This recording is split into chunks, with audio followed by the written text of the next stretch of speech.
मैं तमाम पसमादा और तमाम जो है मिलिटेंट से और तमाम जो बाबा साहब के फॉलोअर्स हैं, अली हुसैन आसिम बिहारी साहब के जो फॉलोअर्स हैं, उनसे गुजारिश करना चाहता हूँ कि इन दोनों अजीम शख्सियतों की यौम पैदाइश, जिसकी एक की 14 अप्रैल है, दूसरे की 15 अप्रैल है, एक की जो है 1889 है, दूसरे की 1891 है, इनकी यौम वफात अगर देखा जाए तो 6 दिसंबर 1953, 6 दिसंबर 1956 है।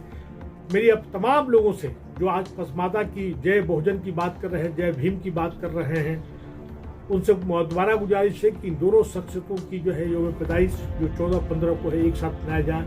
इन दोनों शख्सियतों की जो है पूरी ज़िंदगी जो है पूरा संघर्ष बना रहा है। और ख़ास करके बाबा साहब तो खैर बहुत बड़ी हस्ती थे, बहुत बड़े लिखे लिखते। उन्होंने तालीम की बात कही, उच्च तालीम की बात कही, फिर उसके बाद संगठन बनाने की बात कही और अपने राइट्स के लिए, अपने हकूक़ के लड़ने के लिए संघर्ष की बात कही। यही बात जो है अली हुसैन आसिम बिहारी, जो मुस्लिम पसमादा के बहुत बड़े लीडर थे, मैं नहीं समझता कि उनके बारे में आम पसमादा को इतनी जानकारी है और नहीं उन पर कोई ज़्यादा ढेर सारी किताबें, लिटरेचर है।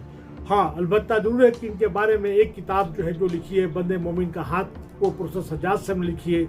उन्हीं की किताब से बहुत से लोगों ने छोटे छोटे मोनोग्राफ्स तो या बुक्स के फॉर्म में लिखा है। उनको तमाम पसमादा लोगों के उनकी ज़िंदगी के बारे में पढ़ना चाहिए। और उसके साथ साथ जो उन्होंने बात कही है कि क्लासलेस और कास्टलेस सोसाइटी, जो उन्होंने जात पात के लिए, इस्लाम में जात पात नहीं है लेकिन फॉलोअर्स जो है उसके बीच में जात पात है। आज हमें जो है संविधान को लगता है कि कहीं ना कहीं खतरा है, हमें संविधान को बचाने की जरूरत है। आज जो पसमादा के लोग हैं, आज माननीय प्रधानमंत्री जो पसमादा रट लगाए हुए हैं और सिर्फ अपने वोट्स पाने के लिए कर रहे हैं, अगर उतनी उनको हमदर्दी है तो उनको चाहिए कि हर एक स्टेट्स में तमाम पसमादा लीडर्स जितने भी हैं, चाहे मुख्तार अंसारी हो, चाहे अब्दुल करीम अंसारी हो, बतक मियां अंसारी हो, गुलाम सबर हो, अतिकुर रहमान अरवी हो, इनके नाम से कॉलेजेस, इनके नाम से यूनिवर्सिटीज़ को बनाए जाने चाहिए। इसके लिए मांग करनी चाहिए। 1950 का जो प्रेसिडेंशियल ऑर्डर है उसको ख़त्म करने की बात होनी चाहिए। जो हमारा जो मुसलमानों का जो तबका है, जो हम आज बात कर रहे हैं कि दलित एक समान जो है हिंदू और मुसलमान है, तो मुसलमानों के बीच में अगर देखा जाए तो वहाँ पे भी जो है हरिजनों के साथ साथ में ट्राइबल्स भी है, तो उसको उस कैटेगरी में क्यों नहीं लिया जा रहा है, उनमें वंचित किया जा रहा है। एक तरह से देखा जाए तो कानूनी तौर पे कॉन्स्टिट्यूशनल ये डिस्क्रिमिनेशन है। और ये बात हम नहीं कह रहे हैं, बल्कि रंगनाथ मिश्रा और शिक्षा कमीशन ने बात कही है। तो आज कुल मिला के मैं इस मौके पे 14 अप्रैल और 15 अप्रैल के मौके पे मैं चाहता हूँ कि तमाम दलित, तमाम ओबीसी, तमाम पसमादा जो है उनको एक साथ हाथ मिलाना चाहिए और हाथ मिलाने के साथ साथ संविधान को बचाने की बात करनी चाहिए और क्लासलेस और कास्टलेस सोसाइटी की बात करना चाहिए, कास्ट सेंसस जनगणना की बात करनी चाहिए। उसके साथ साथ में अगर देखा जाए तो उनको रिप्रेजेंटेशन जो नहीं मिल रहा है, एक कॉमन एजेंडा तमाम मुख्तलिफ सियासी पार्टियों के सामने रखना चाहिए कि ये हमारा कॉमन एजेंडा है, जिसमें खास करके जो है 1950 के प्रेसिडेंशियल ऑर्डर को ख़त्म किया जाए, 347 को होना चाहिए।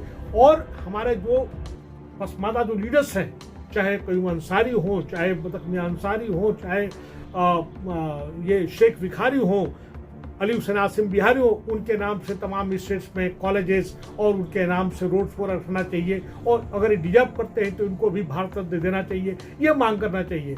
और ये दो ऐसी शख्सियतें हैं, इन दोनों की देखा जाए तो पूरी जिंदगी जो है संघर्षपूर्ण, चुनौतीपूर्ण रही है। और इन दोनों ने मिलकर एक ही बात कही है, जात पात को खत्म करने की बात कही है, सबसे निचला तबका को जो है उत्थान की बात कही है। और इन दोनों की जिंदगी संघर्षपूर्ण रही है। हाँ, इतना जरूर है कि अपने बाबा साहब अम्बेडकर बहुत बड़े काबिल, बहुत फिलोसफर, बहुत पढ़े लिखे, ग्रेट पार्लियामेंटर, उन्हीं का दिया हुआ आज संविधान है, कॉन्स्टिट्यूशन है, उनका मुकाम तो अपने आप में बहुत ऊंचा है। लेकिन मैं समझता हूँ कि पसमादा समाज के लिए, खासकर मुस्लिम पसमादा के लिए अली हुसैन आसिम बिहारी का भी जिस तरह से थोड़ा बहुत अगर देखा जाए तो अब्दुल कयूम अंसारी को जानते हैं, गुलाम सबर को जानते हैं, लेकिन ये बिहार तक ही कन्फाइंड है। ये पूरा एक नेशनल लेवल पे या इंटरनेशनल लेवल पे हम सब की जिम्मेदारी है, इनको ले जाने की जरूरत है। और एक ही साथ में मैं कहता हूँ कि कम से कम इनके बारे में ये छोटी छोटी जो किताबें हमको और लोगों को लिखना भी चाहिए और लिखने के साथ साथ इन किताबों को भी पढ़ना चाहिए।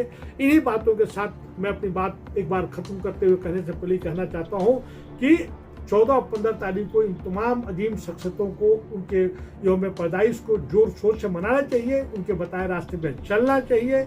और जो उन्होंने ख़ास बात जो कही है कि जात पात को ख़त्म करने की लड़ाई लड़ना है और 1950 का प्रेसिडेंशियल ऑर्डर आर्टिकल 341 का 1 को हमें ख़त्म करना चाहिए और जो नेता इसकी बात नहीं करता है उसकी बाइकाट करना चाहिए।